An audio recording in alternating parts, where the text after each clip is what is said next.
Shalom saudaraku yang dikasihi Tuhan, jumpa kembali bersama saya dalam renungan SKS Suara Kebenaran Sejati dengan tema Ketika Dosa Menguasai Diriku. Firman Tuhan hari ini membawa kita untuk melihat dengan jujur bagaimana dosa bekerja di dalam hati manusia. Kisah Kain bukan hanya cerita masa lalu saudara, tetapi juga cermin bagi kehidupan kita hari ini. Dosa jarang datang dengan wajah yang menakutkan. Ia sering dimulai dari hal yang kecil yang dipelihara terlalu lama. Dosa jarang datang dengan wajah yang menakutkan, saudara.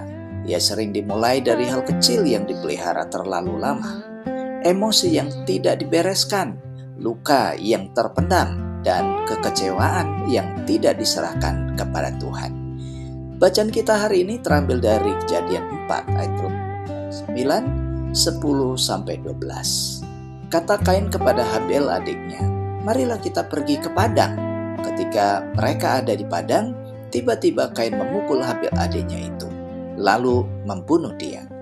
"Maka sekarang terkutuklah engkau, terbuang dari tanah yang menganga, menerima darah adikmu itu.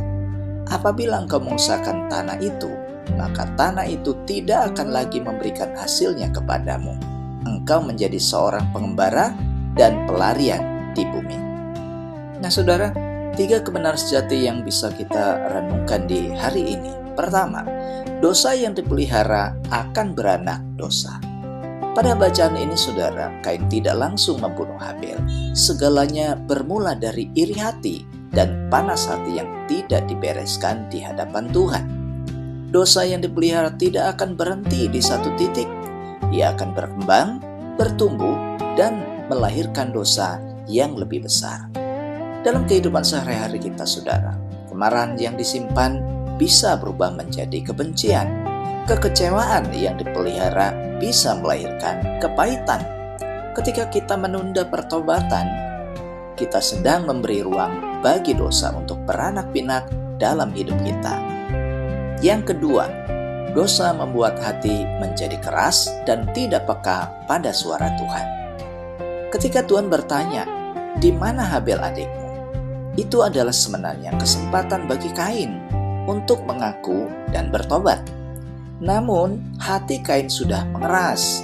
Ia memilih berbohong dan bersikap sinis. Dosa yang dibiarkan akan menumpulkan kepekaan terhadap suara Tuhan.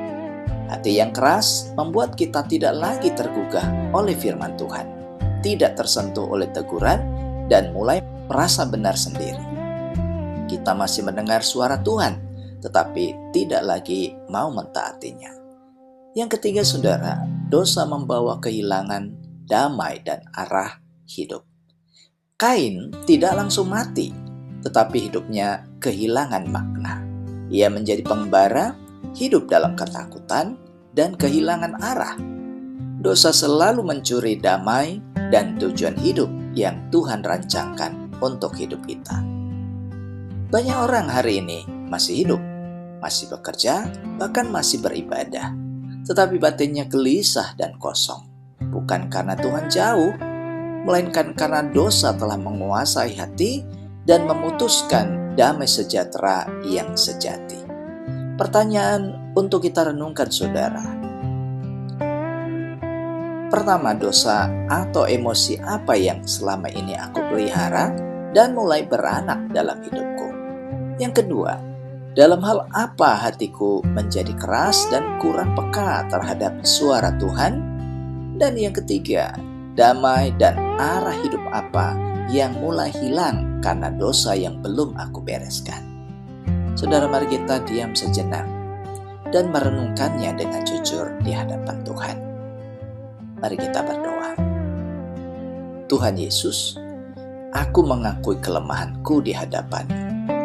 Ampunilah aku ya Tuhan, bila aku memelihara dosa dan membiarkannya menguasai hidupku. Lembutkan kembali hatiku, pulihkan damai dan arah hidupku, dan mampukan aku hidup dalam ketaatan kepadamu. Dalam nama Tuhan Yesus. Amin. Saudara, terimalah berkat Tuhan. Kiranya Tuhan memberkati hidupmu dan menjaga hatimu tetap lembut, memberi kekuatan untuk menolak dosa, dan memimpin langkahmu dalam damai sejahtera-Nya. Dalam nama Tuhan Yesus Kristus, amin. Saudara, demikian firman Tuhan hari ini. Sampai jumpa pada renungan berikutnya. Jika saudara membutuhkan doa atau konseling, silakan hubungi nomor yang tertera pada deskripsi video ini. Terima kasih, Tuhan Yesus memberkati. Shalom.